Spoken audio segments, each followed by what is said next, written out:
네, 오늘 함께 은혜 받으실 하나님의 말씀은 느헤미야 1장 1절로 11절까지의 말씀입니다.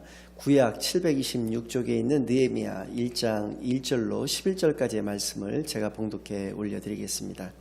하갈의 아들 느헤미야의 말이라. 아닥사스다 왕 제20년 기슬르월에 내가 수상궁에 있는데 내 형제들 가운데 하나인 하나니가 두어 사람과 함께 유다에서 내게 이르렀기로 내가 그 사로잡힘을 면하고 남아있는 유다와 예루살렘 사람들의 형편을 물은즉 그들이 내게 이르되 사로잡힘을 면하고 남아있는 자들이 그 지방 거기에서 큰 환난을 당하고 능욕을 받으며 예루살렘 성은 허물어지고 성문들은 불탔다 하는지라. 내가 이 말을 듣고 앉아서 울고 수일 동안 슬퍼하며 하늘의 하나님 앞에 금식하며 기도하여 이르되 하늘의 하나님 여호와 크고 두려우신 하나님이여 주를 사랑하고 주의 계명을 지키는 자에게 언약을 지키시며 긍휼을 베푸시는 주여 간구하나이다.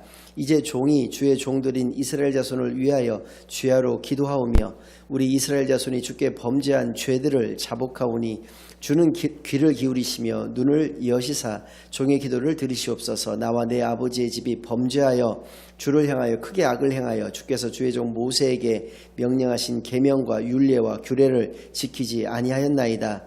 옛적에 주께서 주의 종 모세에게 명령하여 이르시되 만일 너희가 범죄하면 내가 너희를 여러 나라 가운데에 흩을 것이요 만일 내게로 돌아와 내 계명을 지켜 행하면 너희 쫓긴 자가 하늘 끝에 있을지라도 내가 거기서부터 그들을 모아 내 이름을 두려고 택한 곳에 돌아오게 하리라 하신 말씀을 이제 청하건대 기억하옵소서. 이들은 주께서 일찍이 큰 권능과 강한 손으로 구속하신 주의 종들이요 주의 백성이니이다. 주여 구하오니 귀를 기울이사 종의 기도와 주의 이름을 경외하기를 기뻐하는 종들의 기도를 들으시고 오늘 종이 형통하여 이 사람들 앞에서 은혜를 입게 하옵소서 하였나니 그때에 내가 왕의 술관원이 되었느니라. 아멘. 하나님 아버지 감사드립니다. 오늘도 귀한 주일로 교회로 예배로 인도하여 주시는 은혜를 진정으로 감사드립니다. 이 시간 저희들 한 주일 동안 하나님과 멀어졌던 저희들의 죄를 자복하오니 저희들의 죄를 용서하여 주옵시고 이 시간 하나님께만 올려드리는 예배를 통하여 하나님께서만 영광 받아주시는 귀한 은혜의 시간으로 인도하여 주시옵소서. 모든 것을 감사드리오며 예수 그리스도의 이름으로 기도드리옵나이다. 아멘. 네, 오늘은 하나님이 하신다 느헤미야 그 첫 번째 시간으로 오늘 본문 말씀을 중심으로 여러분들과 함께 은혜 나누는 시간을 갖겠습니다. 본문에 들어가기에 앞서서 당시의 시대적인 배경부터 먼저 말씀드리겠습니다. 솔로몬 때로부터 거슬러 올라가야 될 것 같습니다. 솔로몬이 많은 부인들을 두었는데 대부분이 이방 여인들이었습니다. 이방의 공주들이었는데요. 1000명이나 되는 처첩을 두었었습니다. 그래서 그의 노년에 그 여인들에게 미혹을 받아서 그 여인들이 섬겼던 이방 신들을 섬기는 우상 숭배의 죄를 지음으로 말미암아서 그 아들 르호보암 대에 이르러서 이스라엘이 두 왕국으로 분열되게 되어집니다.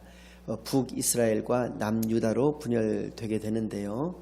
북이스라엘은 BC 722년에 그러니까 솔로몬이 BC 931년에 죽기 때문에 약 209년 정도가 경과가 돼서 당시의 강대국이었던 아수르에 의해서 완전히 멸망을 당했고요.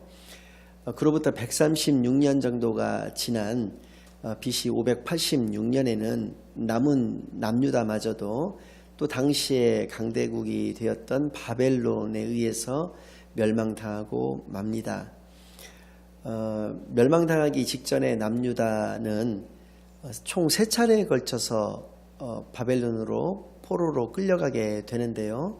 BC 605년, BC 597년 또 완전히 멸망되었던 BC 586년 이렇게 3차례 바벨론 유수를 당하게 된다라고 하는 것이고요. 귀한 역시도 이제 바벨론마저도 바사라고 하는 페르시아죠. 페르시아에 의해서 멸망을 당하게 되었고요. 바사의 그 초대 왕이었던 고레스 왕의 그 칙령에 의해서 귀환을 하게 되는데 귀환 역시도 공교롭게 3차례에 걸쳐서 귀환하게 되어진다는 것입니다. BC 538년에 1차 귀환이 있었고요. 또 BC 458년에 2차 귀환이 있었습니다. 3차는 BC 444년에 있게 되었는데요. 이렇듯 총 3차례에 걸쳐서 귀환을 하게 되었는데 각각 그 백성들이 했던 그 일들이 조금씩 좀 차이가 있습니다. 1차 때는 스룹바벨이라고 하는 그 지도자를 중심으로 해서 성전 재건을 그들이 하였다는 것입니다. 성전은 이스라엘에게 있어서는 생명과 같은 그런 것입니다. 이스라엘은 하나님 중심 국가였기 때문에요. 성전이 그들의 모든 삶과 생활의 중심이었던 것이죠. 그래서 그 무엇보다도 성전을 재건하는 데 온 역량을 동원해서 무려 22년간에 걸쳐서 성전을 재건하게 됩니다. 2차 때 2차 귀환한 백성들은 에스라라고 하는 그 제사장 겸 율례학자가 지도자가 되어서 그들을 이끌고 와서요. 회개가 회복이 되었고요. 또 말씀이 회복이 되었고 예배가 회복되어지는 역사가 있었습니다. 즉 그들의 망가졌던 신앙을 회복하는 운동을 전개하여서 그것이 점차적으로 자리를 잡고 있었던 중이었습니다. 이제 3차 귀환은 오늘 본문의 이제 주인공인 느헤미야라고 하는 당시에 그 바사라고 하는 그 제국의 왕의 술 맡은 관원이 되었다라고 하는 것은 권력 서열이 상당히 높다라는 것을 의미합니다. 왜 그러냐면 그 당시의 대제국이었기 때문에 그 바사 왕의 그 술에 누가 독을 탈 수도 있는 것이고요. 그런 여러 가지 불미스러운 것들을 방지하기 위해서는 왕의 최측근 중에 측근을 그 자리에 앉힐 수밖에 없는 것이었기 때문에 상당히 높은 권력 서열을 가졌던 자였다라고 하는 것입니다.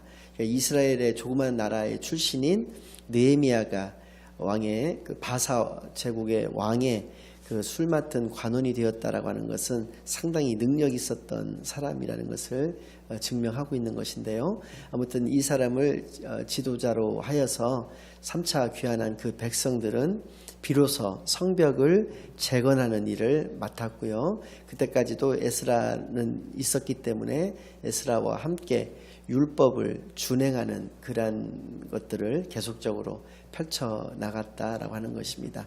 근데 이러한 것들이 이러한 역사들 또 이것을 이제 하나님의 구원의 역사다 이렇게 얘기할 수도 있는데 하나님의 구원의 역사들은 이 귀환한 백성들과 이들 지도자들에 의해서 이루어진 것이냐라고 하는 문제가 있는데요. 아닙니다. 그것은 하나님이 하신 것이라는 것입니다. 그것은 성경의 그 근거를 3가지를 두고 있는데요. 먼저 첫 번째는 고레스의 마음을 하나님께서 감동시키셨다라고 하는 것입니다. 지난 시간에도 말씀드린 바와 같이 바사는 굉장히 전무후무한 넓은 영토를 소유한 대제국이 되었습니다. 고레스는 누구의 눈치를 볼 필요도 없고 누구의 말을 들을 필요도 없습니다. 더군다나 우리나라의 강원도 정도의 크기밖에 되지 않는 이스라엘 민족들을 귀환시켜주는 것은 아무런 이해관계도 없고 뭐 자기에게 이득되어지는 것도 없는 것이기 때문에 그렇게 할 필요가 없었다라고 하는 것입니다. 그러나 그에게 에레미야의 그 예언의 말씀을 누가 보여주었던 것이고요. 그 말씀을 보고 그 마음에 감동이 되어서 이스라엘 백성들을 전부 이스라엘 땅으로 귀환하라고 하는 그러한 칙령을 반포하게 된다라고 하는 것이죠. 그것은 하나님이 하셨다라고 하는 것이고요. 두 번째는 이방의 적대 세력들을 막아주셨다는 것입니다. 좀 우리가 다음 시간에 살펴보겠지만 느헤미야 때에도 유다 그 백성들의 게으름과 또 싸워야도 했지만 이방의 주변에 뭐 그 많은 그 세력들의 어떤 방해들이 있었습니다. 끊임없는 조롱도 있었고요, 음모도 있었고요, 군사적인 공격, 군사적인 행동까지도 있었는데 그것을 이 9만 5천 명, 총 3차례에 걸쳐서 9만 5천 명이 귀환이 되어졌던 것인데 이 10만 명도 되지 않는 이 인원이 그의 수십 배, 수백 배에 달하는 이방 세력들을 이길 수 있었던 것은 하나님께서 그것들을 막아주셨기 때문에 가능하였다라고 하는 것이고요. 세 번째로 성전 재건, 또 신앙의 회복운동, 또 성벽 재건과 같은 것들을 할 수 있는 그러한 믿음과 힘을 그들이 가질 수 있도록 하나님께서 그것을 허락하여 주셨다라고 하는 것입니다. 그것 역시도 세 가지 근거를 가지고 있는데요. 먼저 첫 번째는 적재적소에 맞는 그때그때에 맞는 지도자들을 그들 위해 세워주셨다라고 하는 것입니다. 스룹바벨은 정치적인 지도자였습니다. 에스라는 영적 지도자였습니다. 그리고 느헤미야는 정치적 영향력이 상당했던 사람이었다는 것이죠. 그런데 신앙 회복 운동을 하려고 하는데 스룹바벨이 만약에 지도자가 되었다든지 느헤미야가 지도자가 되었다라고 한다면 제대로 된 신앙 회복 운동을 하기가 어려웠을 것이라는 것입니다. 에스라였기 때문에 신앙 회복 운동이 가능하였다라고 하는 것이고요. 또 스룹바벨이었기 때문에 성전을 재건할 수가 있었다. 또 느헤미야였기 때문에 성벽을 재건하고 나라다운 꼴을 갖출 수가 있었다라고 하는 것입니다. 이렇게 하나님께서는 적재적소에 맞는 인재들, 그 지도자들을 배치를 하셔서 그들에게 허락하여 주셨다라는 것을 알 수가 있고요. 두 번째는 이들은 포로로 끌려갔었던 사람들이기 때문에 아무런 것들도 없었는데 고레스를 통해서 또 그 이후에 본문에는 이제 아닥사스다 왕이 등장을 하고 있는데요. 이런 바사의 왕들의 어떤 전폭적인 지원으로 말미암아서 물자 등 자원이 풍부하였다라고 하는 것입니다. 세 번째는 불가능에 가까운 신앙 회복 운동을 가능케 하여 주셨다라고 하는 것이죠. 왜냐하면 이 신앙 회복 운동의 제일 첫 번째는 회개였었는데요. 회개는 무엇을 회개하였느냐면 그들이 1차 때 귀환한 백성들이 국제결혼, 그러니까 통혼을 통해서 이방 여인들과의 그 국제결혼을 통해서 이방 여인들이 섬겼던 신들을 섬겼다는 것입니다. 그래서 예루살렘이 솔로몬 때와 마찬가지로 여러 이방 신들의 어떤 산당들이 세워지고 신전들이 세워지고 하는 그러한 죄악들이 발생이 되었었는데요. 에스라가 이거에 대한 회개를 제일 먼저 촉구를 했었다라고 하는 것이죠.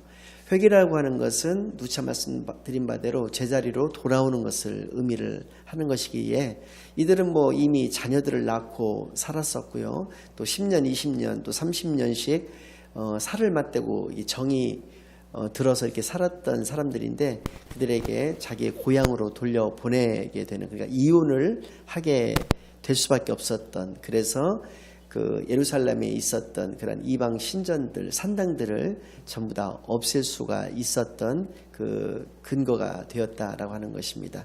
이렇게 인간적인 생각으로 봤을 때 불가능에 가까워 보였던 그러한 신앙 회복 운동이 가능케 되었던 것은 하나님이 그들에게 공급해 주신 믿음과 힘을 가지고 가능하였다라고 하는 것을 알 수 있다는 것입니다. 이건 모두는 이미 한 300여 년 전에 이사야 선지자라고 하는 분을 통해서 이미 하나님께서 예언하여 주셨고, 그래서 그 예언하여 주신 말씀이 성취되었다라고 하는 것을 의미한다라고 하는 것이죠.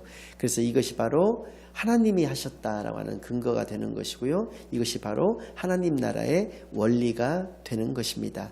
이사야서 10장 21절 22절 말씀을 참고적으로 한번 읽어드리겠습니다.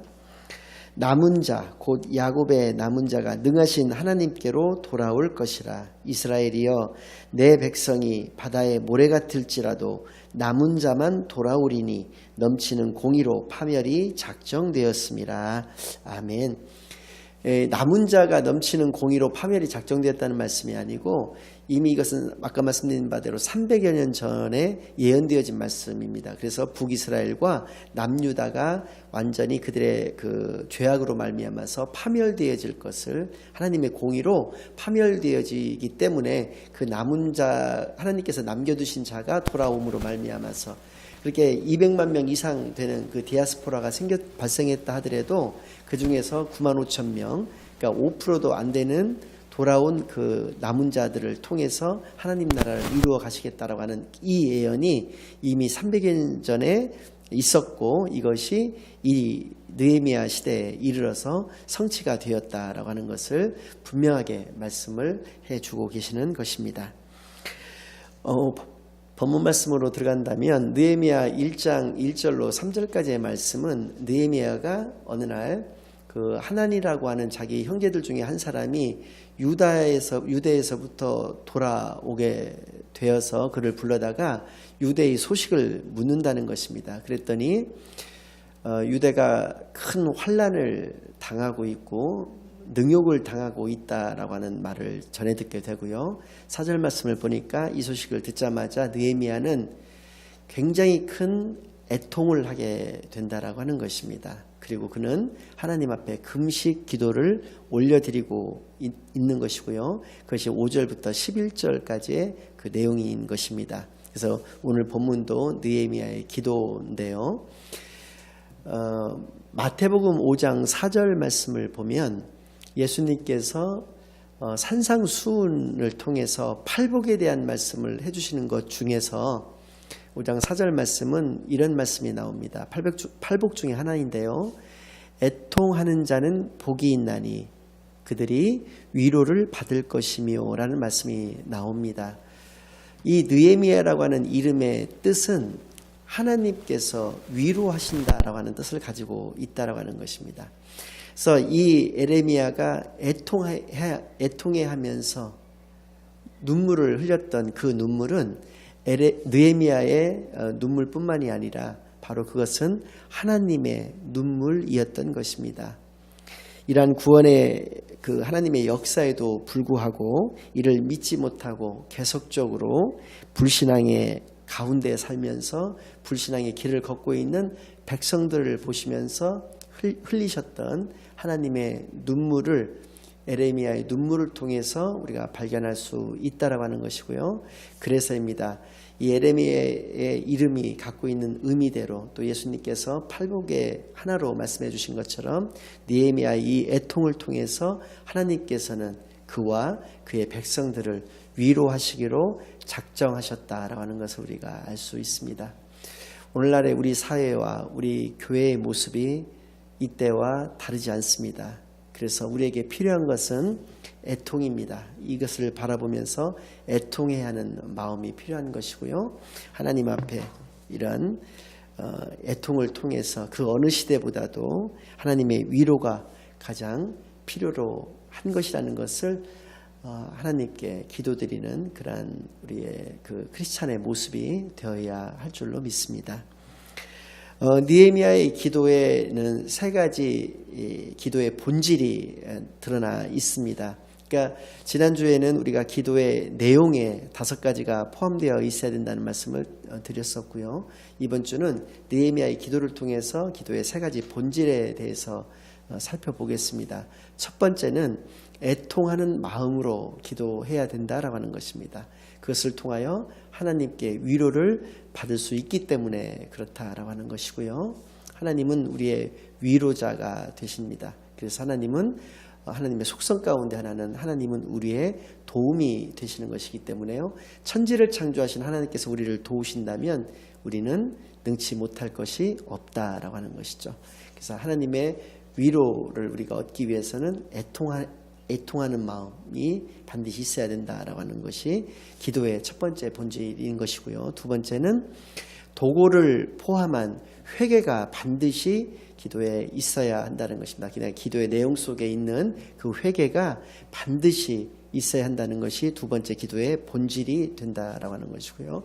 세 번째는 이것이 오늘 굉장히 중요한 말씀인데요. 언약을 붙잡고 하는 기도여야 한다라는 것입니다. 그러니까 하나님의 말씀을 붙잡고 기도를 올려드려야 된다라고 하는 것이고요. 이것은 우리를 구원해 주신 분은 온 천하에 하나님 한 분밖에 없다라고 하는 고백이기도 하다는 것입니다. 그래서 이렇게 기도가 말씀을 붙잡고 반드시 해야만 되는 이유는 내가 원하는 거, 내가 하고 싶은 거, 내 입맛에 맞는 기도는 기도가 아니라는 것이죠. 그것은 기도가 아니고 넋두리에 또 푸념에 또 어떤 헛소리에 다름 아니다라고 하는 것이기 때문에요. 오직 하나님께서 받으시는, 하나님이 기뻐하시는 그 기도는 말씀을 붙잡고, 즉 하나님의 언약을 붙잡고 올려드리는 기도만이 진정한 기도가 되어진다. 이렇게 세 번째 이 본질에 대해서 반드시 기억하는 시간이 되기를 바랍니다. 결론을 말씀을 드리겠습니다. 오늘 이 느헤미야의 기도의 모습을 통해서 올바른 신앙인이란 어떤 모습을 가져야 되느냐라는 것을 우리가 생각해 봐야 되겠는데요. 첫 번째는 모든 일들에 있어서 하나님의 뜻이 분명히 있다라고 하는 관을 가져야 한다라고 하는 것입니다. 관이라고 하는 것은 바라보는 눈을 의미합니다. 그래서 그것이 역사관이든 세계관이든 인생관이든 가치관이든 어떠한 관이든지 간에 어떠한 관이든 그것에는 하나님께서 분명히 뜻이 있으셔서 이루어 나가시는 것이다 라고 하는 것을 바라볼 수 있어야 된다라고 하는 것이죠. 우리의 예를 들어서 역사관 같은 것, 그러니까 역사를 바라보는 시각은 어떤 시각이어야 되느냐 하는 것인데요. 우리는 하나님은 분명히 처음이요 나중이고 알파요 오메가라고 말씀하셨고요. 시작과 끝이라고 말씀을 분명히 해주셨습니다. 그러니까 우리는 직선적인 역사관이라고 하는 것입니다. 시작이 있으면 마침이 있다라고 하는 것입니다. 그런데 불교라든지 그 밖에 다른 대부분의 종교들은 윤회적인 역사관을 가지고 있습니다. 이 세상에서 선한 일을 많이 하였다라고 한다면 이 다음에 다시 사람으로 다시 태어나게 될 수 있다든지 하는 식의 윤회적인 역사관을 갖고 있다라고 하는 것이죠. 이러한 정확한 관을 통해서 정확한 역사 인식, 또 세계를 바라보는 그런 인식, 우리의 인생을 바라보는 인식들을 가지시는데 부족함 없는 진정한 하나님의 자녀들 다 되시기를 바라겠고요.